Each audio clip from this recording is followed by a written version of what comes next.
the summer of 2025, a quiet community in Washington state was rocked by a horrific tragedy.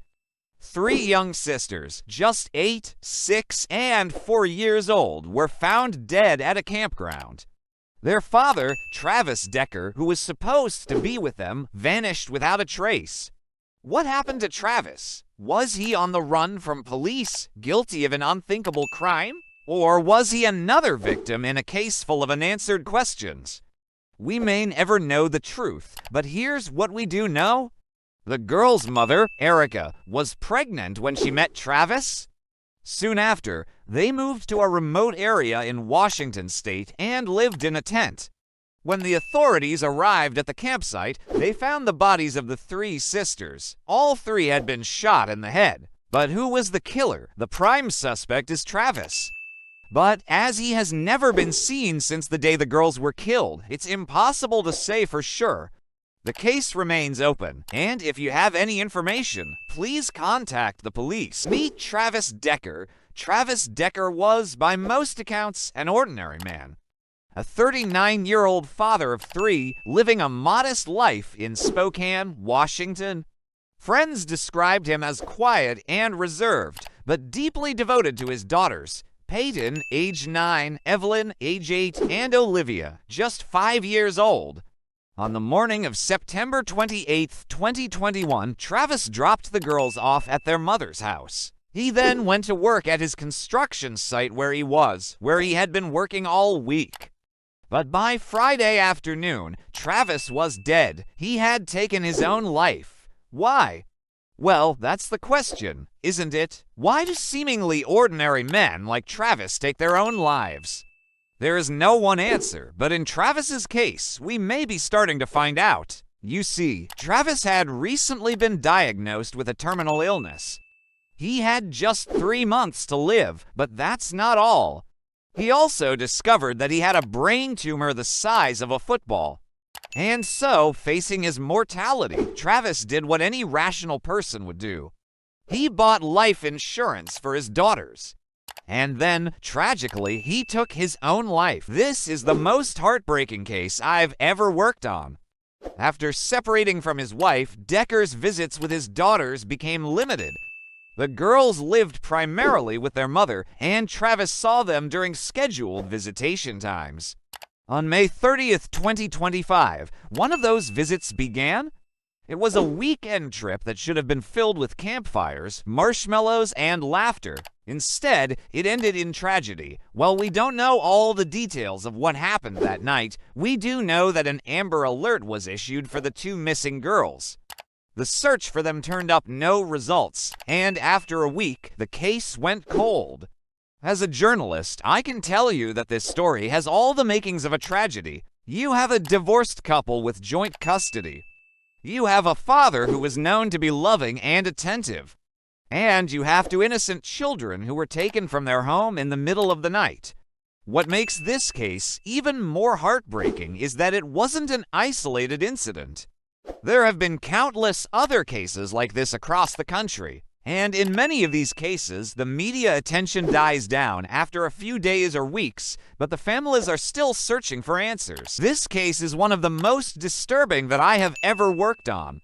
And it all started with a 911 call to the Rock Island campground, just off the Columbia River on June 1st, 2025, at about 8:30 in the morning.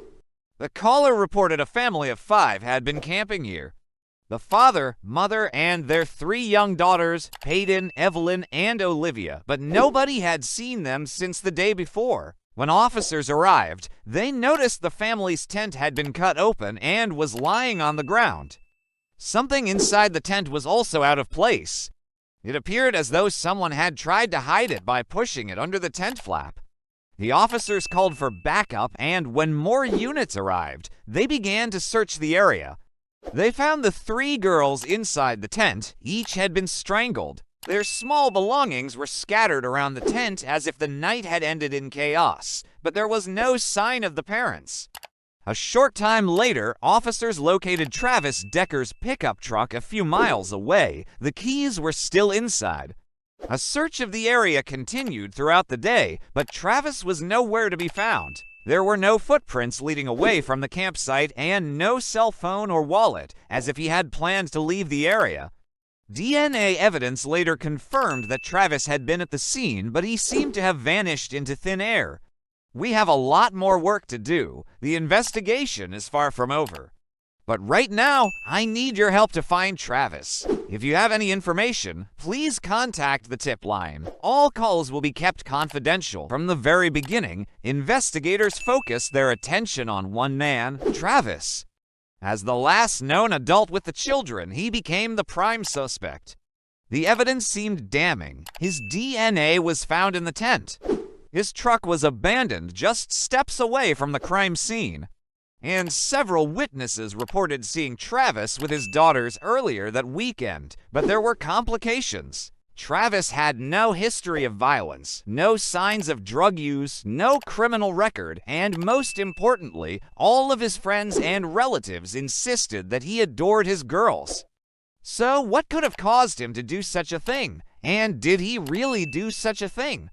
Or was someone else at the campground that night? Someone who took his children's lives and then staged the scene to make it look like Travis had done it. I think it is safe to say that everybody here in the audience has been affected by the tragic loss of these two young girls. And the purpose of this video is not to exploit their memory or disrespect their family. Rather, it is to examine the facts surrounding this case and explore some of the troubling questions that have arisen over the years. Questions that even the police have been unable to answer. It is important to note that this video is not intended to accuse anyone of wrongdoing or to preempt any ongoing investigations. Rather, it is an exploration of the facts and a consideration of the various theories that have been put forward. So let's start with what we know. On Friday, June 26, 2020, 9-year-old Tony and 7-year-old Lulu were last seen playing with their father, Travis, at the James A. Garfield National Monument in Utah. Witnesses reported seeing the three of them playing in the park that evening. And at some point, they all went back to their tent to presumably sleep. The next morning, campers at the nearby Ruby S Inn reported seeing Travis's truck, but didn't see any sign of the girls. By the time they were reported missing, the tent was empty and Travis was nowhere to be found. His phone was left behind, along with other personal belongings. There was no indication that a struggle had taken place, nor was there any evidence of foul play. As the investigation continued, more details emerged. It was revealed that Travis had recently been struggling financially and had recently been evicted from his home. He also had a history of mental illness and had been prescribed medication for anxiety and depression. However, there was no indication that he had ever been violent or that he had ever harmed the children. So what happened to Travis and his daughters? Did he take them on a hike and then run away, leaving them to fend for themselves in the wilderness? Did he harm them in a fit of rage, or did someone else take their lives? If you have any information that could help solve this case, please contact the FBI. This man disappeared without a trace, and the last place he was seen, a campground in Oregon. It was here that 29-year-old Travis Decker was supposed to meet up with some friends. But when they arrived at the campsite, they found something very strange. His car was there, but Travis was nowhere to be found. So, within days, a massive search was launched. Police, volunteers, and federal agents combed the surrounding woods and riverbanks. Helicopters scanned from above while divers explored the Columbia River, but it quickly became clear that Travis was nowhere to be found. Not a shoe, not a piece of clothing, nothing. It's like he vanished into thin air. And that's when the authorities found something even more disturbing. A campsite nearby had also been ransacked. Someone had stolen all of their food and supplies, even the clothes off their backs. And it seemed like the only thing they left behind was a single clue, a blue backpack. But when they opened it, they found nothing but dirty socks. What happened to Travis? I don't know, but if I find out, you'll find out. The rumors spread like wildfire. Some people believed that Travis had fled. He'd survived in the wilderness for days, maybe even weeks, using his outdoor skills to evade capture. Other people were convinced that he'd taken his own life after the murders. But the most disturbing theory of all was that Travis hadn't run away or killed himself. He was killed, taken out by the same person who killed his daughters. I don't know who that is. The police don't know who that is. Nobody knows who that is. But this small town sure as hell was not big enough to raise a monster like that. And so began the search for the man who was rumored to have killed Travis and his 2 daughters. A search that would take us from the small town where it all happened to the darkest corners of the internet. In the aftermath of such a horrific and evil crime, it's natural for people to want to know the identity of the perpetrator. Monsters are in the details. Knowing who did this helps us make sense of why.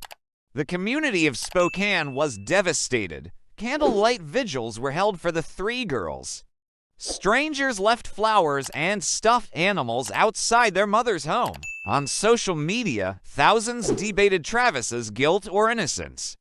Was he a monster, hiding somewhere out there, watching them from the shadows, waiting for his next victim? Or was he a victim of a setup, framed for a crime too terrible to comprehend?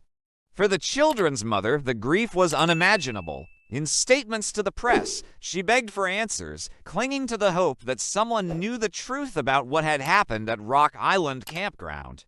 But here's the thing, none of us really knew Kaylee, Xana, or their little brother, Travis. We didn't know them as individuals, not really, but we knew their potential. We saw it in the smiles of their faces, the sparkle in their eyes. We knew they were loved by their family and that they had a bright future ahead of them. That's what made their deaths so shocking. It wasn't just that 3 kids died. It was that 3 kids with so much life in them were denied the opportunity to live. It was a waste. And in the days following the murders, while the community of Spokane mourned the loss of these beautiful children, many people also began to wonder, could this have been prevented? Now, hindsight is always 20/20ths, right? So it's easy to look back and see all of the warning signs that something terrible was about to happen. But when you zoom out, when you take a step back and you look at the big picture, it's hard to pinpoint exactly where things went wrong. I think about this a lot, actually, because one of my favorite parts of this job is getting to meet all of you, the viewers. And over the years, I've noticed something. There's a common thread that runs through all of our stories, every single one of them. It's a thread of dysfunction, dysfunction in the family unit, dysfunction in the community, dysfunction in our systems, and it's hard to ignore. Join me now for a special 2-hour episode of 20/20ths, this Friday at 9 p.m. Eastern on ABC and streaming on Hulu. Wheeline's take an in-depth look at the case that has captivated the nation and examine the failures that may have led up to it. In the chilling case of the missing, a man identified only as Travis vanished without a trace after allegedly killing his 2 young daughters. But what if I told you the case isn't as straightforward as it seems? Join me as we delve into the perplexing theories surrounding this mysterious disappearance. After the gruesome discovery of the girls' remains, investigators were eager to find Travis, but they had very little to go on. The only evidence linking him to the crime was his wife's testimony. She claimed that Travis confessed to her, but she didn't report it until 5 days later, raising questions about her credibility. So who was Travis? A loving father, a man driven to desperation, or something else entirely? There are 3 prevailing theories about what happened to him. The first is that he did the unthinkable. In a fit of rage or despair, he took his daughters' lives and then disappeared into the vast wilderness, leaving behind the car and all traces of his whereabouts. This theory seems plausible considering his history of violence against his wife. But it also leaves many questions unanswered. Why did he choose this particular spot to stash the car? And why has there been no sign of him for over a week? The second theory is that Travis took his own life near the area. However, despite extensive searches, no remains have been recovered, which makes this theory less likely. The third theory is that there was another killer. An intruder could have broken into the house, targeted the family, and then taken Travis as well. But why would they choose this secluded spot to stash the car? It seems unlikely that an intruder would go to such lengths. Adding another twist to this already haunting case, the FBI has now joined the investigation. They found some human remains near the Columbia River, but they haven't released any information about the gender or identity of the person. Could it be Travis? It's possible, but we won't know for sure until the DNA results come back. This case has shaken the community to its core, leaving everyone to question their own sense of safety and security. As the investigation continues, we can only hope that the truth will be uncovered and justice will be served. But until then, the haunting questions surrounding Travis's disappearance will continue to linger. Thank you for watching. Please share your thoughts below. Do you think the remains found are Travis? What do you think he did after he killed his daughters? 3 innocent children are gone. Their father is missing. And a mother is left with unbearable questions. Was Travis Decker a heartbroken father who lost control, or a man wrongly accused, forever lost in the shadows? For now, the answers remain buried along the Columbia River. It was 2010 when the police found this abandoned SUV in a shallow grave. Inside were the bodies of 3 young children, all shot to death. Their father, Travis Decker, was nowhere to be found. And their mother, Melissa, was left with a whole host of questions. Like, why would someone do this to her children? And how did they know that Travis had taken his own life? But as the investigation went on, things started to unravel. There was evidence that Travis had been struggling for a long time, and he had even tried to take his own life before. But something didn't add up. The police had a theory that Travis had buried the children alive, but they couldn't prove it. And as the years went on, the case went cold. Now, the only thing that remains is a mother's love and a search for the truth. Because even if he is gone, she will never stop looking for him. For more unsolved mysteries, stay tuned.